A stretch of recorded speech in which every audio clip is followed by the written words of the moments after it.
Halo, assalamualaikum warahmatullahi wabarakatuh. Jumpa lagi dengan saya Freddy Sudaryanto. Seperti biasa di kasus Jalan Cagak Subang subuh ini masih seputar kasus Jalan Cagak Subang. Kita terus suarakan dan kita terus informasikan, walaupun ya sekecil-kecil saja yang kita akan informasikan.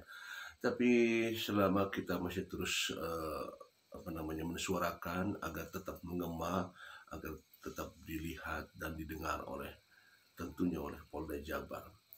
Baikkan sahabat sekalian, sepertinya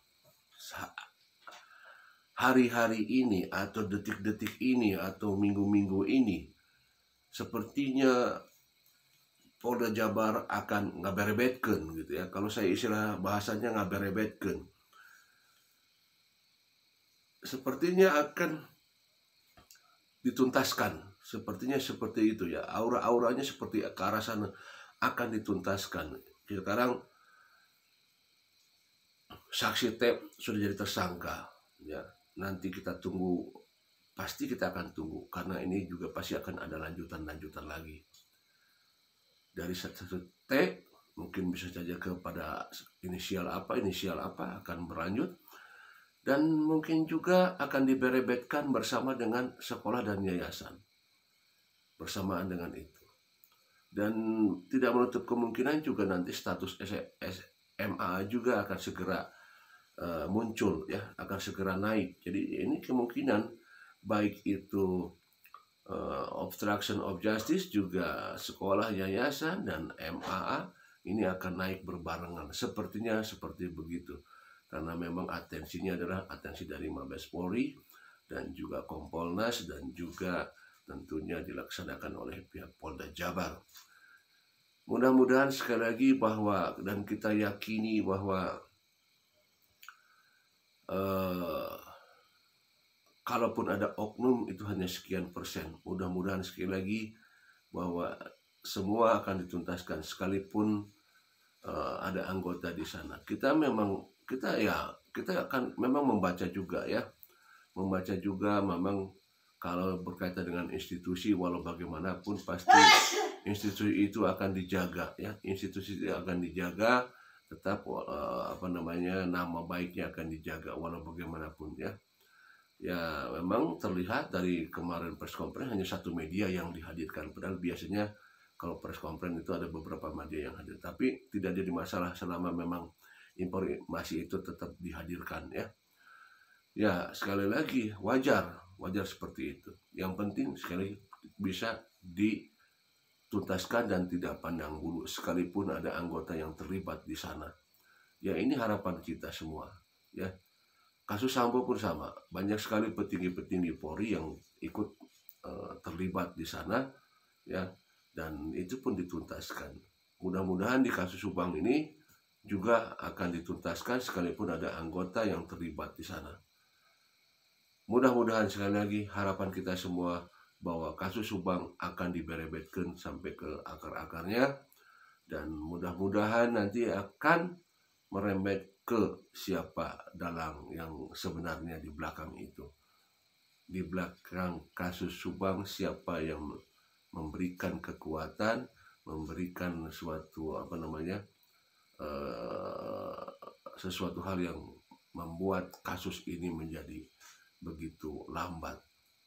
Kalau saya selalu analogikan bahwa kalau misalkan ada orang-orang yang terlibat terhadap di obstruction of justice, sedangkan obstruction of justice ada perintangan terhadap penyelidikan. Kalau sekarang saksi T saja yang kelas perwira mau melakukan obstruction of justice, bagaimana coba ini kekuatannya?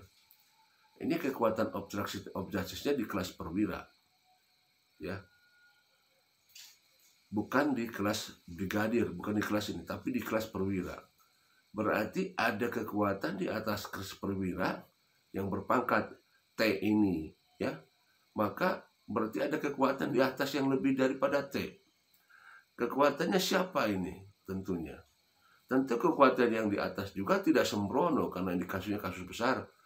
Bisa diduga juga ada kekuatan yang lebih di atas sana ya, kekuatan yang memang kekuatan yang bisa jadi kekuatan yang luar biasa, sehingga bisa mengikuti arahan-arahan yang disampaikan oleh sang, kalau saya katakan misalkan sang dalang. Bisa jadi sang dalang ini sebenarnya kalau kita duga sebenarnya bukan sang dalang kasus pembunuhan ya.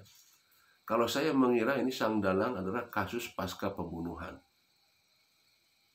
Ini baru dugaan saya ya, baru dugaan saya semacam itu. Tapi ya sekali lagi namanya juga dugaan ya, namanya dugaan juga bisa salah bisa benar, bahwa sang dalang adalah sang dalang pasca kejadian, di mana mengatur dan mengolah supaya kasus ini tidak bisa terungkap. Maka ya karena indikasi adanya orang perwira yang terlibat, maka ada indikasi berarti ada orang yang lebih besar daripada dia. Seperti itu ya.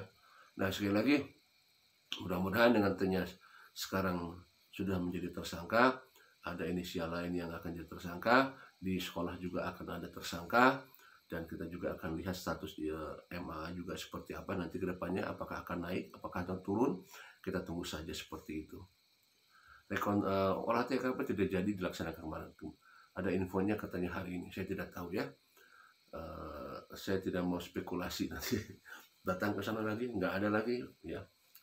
Jadi kita tunggu saja lah ya, kita tunggu saja, mudah-mudahan ada sesuatu hal yang bisa menggebrak bahwa ada apa di balik kasus Subang ini dan siapa di balik kasus Subang ini yang ikut serta merintangi proses ini.